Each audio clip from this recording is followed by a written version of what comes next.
જૂનાગઢના નવાબનું નામ શું હતું? હેલો મિત્રો, કેમ છો તમે બધા? આજે પાછું સ્વાગત છે તમારું અમારા એક નવા વિડીયોમાં. મિત્રો, હું છું પરમાર દીપક અને તમે જોઈ રહ્યા છો દીપક જીકે ગુજરાતી યુટ્યુબ ચેનલ. અને હા મિત્રો, અમારી ચેનલને લાઇક, શેર અને સબસ્ક્રાઈબ કરવાનું ના ભૂલતા. અને અમારી એક ટેલિગ્રામ ચેનલ પણ છે દીપક જીકે ગુજરાતી, તો તેને પણ સબસ્ક્રાઈબ કરવાનું ના ભૂલતા. એની લિંક અમે આ યુટ્યુબ ચેનલના હોમ પેજ ઉપર આપી દીધી છે.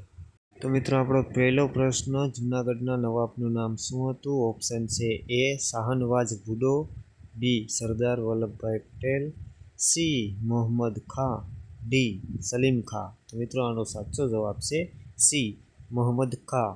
જૂનાગઢના નવાબ મોહમ્મદ ખાં હતા. પ્રશ્ન નંબર 2, ભીલ સેવા મંડળીની સ્થાપના ક્યારે થઈ હતી?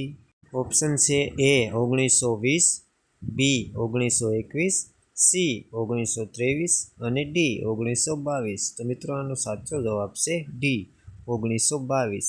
1922માં તેની સ્થાપના થઈ હતી.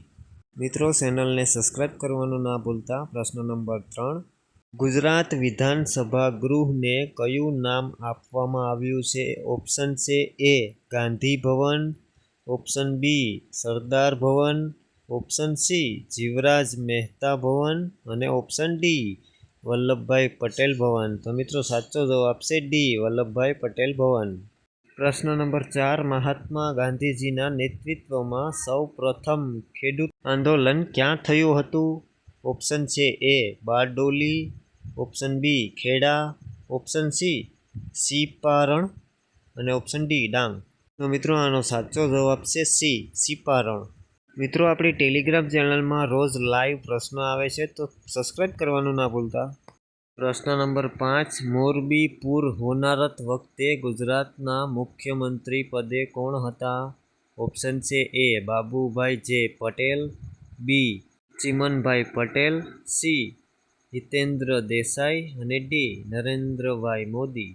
તો મિત્રો, આનો સાચો જવાબ છે એ બાબુભાઈ જે પટેલ. તો ચાલો મિત્રો, આજ માટે બસ આટલું જ. મળીએ બીજા વિડીયોમાં.